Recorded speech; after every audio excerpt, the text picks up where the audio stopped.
Okay, we have Ron Holt with Dunn and Davidson. Ron is a top-notch lawyer, in fact, one of the best in the country, serving career schools.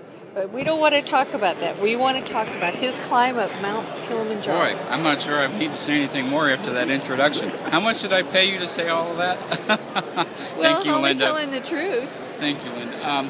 Yes, my climb up Mount Kilimanjaro, just to prove that lawyers really are not one-dimensional people, and that we have a real life.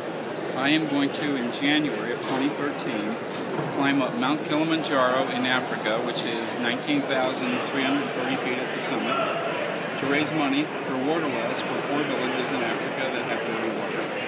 And it's with an organization, a Christian humanitarian group called World Serve International.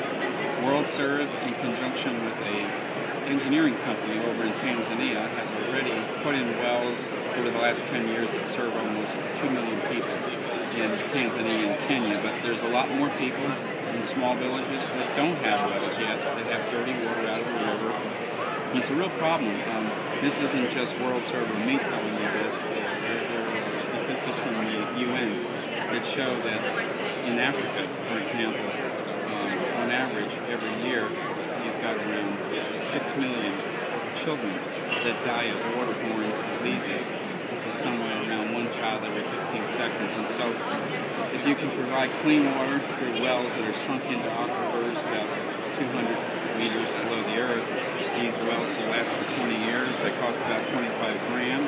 It's just a matter of raising money, and that's why they organize this event. They climb up Mount Kilimanjaro to bring focus on the issue. Mount Kilimanjaro is the largest, highest, better way of putting it, mountain in Africa, and the highest freestanding mountain in the world. And they've done one of these climbs before. In 2011, they raised $750,000. This climb is aimed at raising $1 million. My personal goal is to raise $25,000. So, if anyone wants to contribute to clean water on behalf of my climb, I'd be delighted to. Okay, I want to know how you're training for this event. Well, right now I'm climbing stairs. I'm in an office building. It's a 35-story office building, and so I climb sets of 25 stories.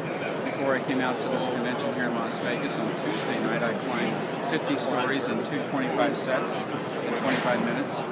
So as I start to expand, I've done as many as 100 stories in one setting, but that's helping to build up, some strength and conditioning. I'm going to climb a mountain in the Rockies next month, and I'll be running and maybe watching how much I eat and what I drink and all of that. This is not part of his training menu. We can see here the little wine, the little sausage in the blanket, pigs in the blanket. I'm off the regiment right now, but I'll get back on it. Isn't there snow up there? I mean, couldn't you die? No. First of all, this is not a real difficult climb in the sense that it's not technical with ropes and scaling a rock face, a cliff. It's a non-technical climb. There's a trail. It will be steep in places. There will be some hand-holding, pulling yourself up rocks, but not hanging on the edge of the cliff. But the biggest challenge is the altitude. You start out at 5,000 feet, and you climb 14,000 feet to the summit. It will be cold at the top. Sometimes there's snow, sometimes there's not.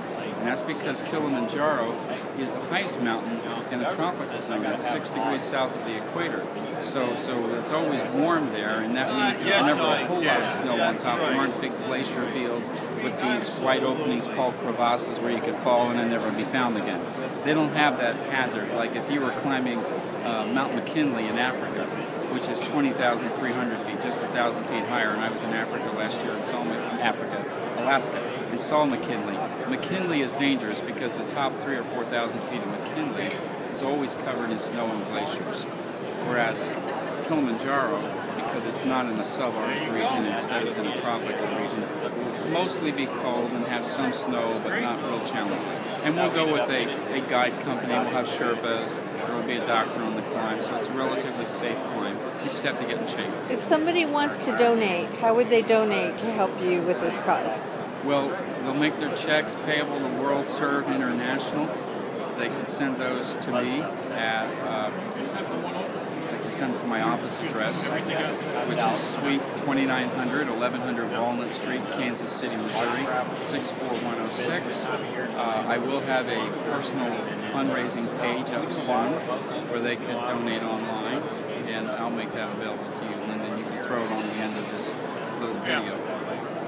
My goal is to raise my challenge. I'm a team leader. I'm putting together a team right now. I only have one other person, my partner from my law firm.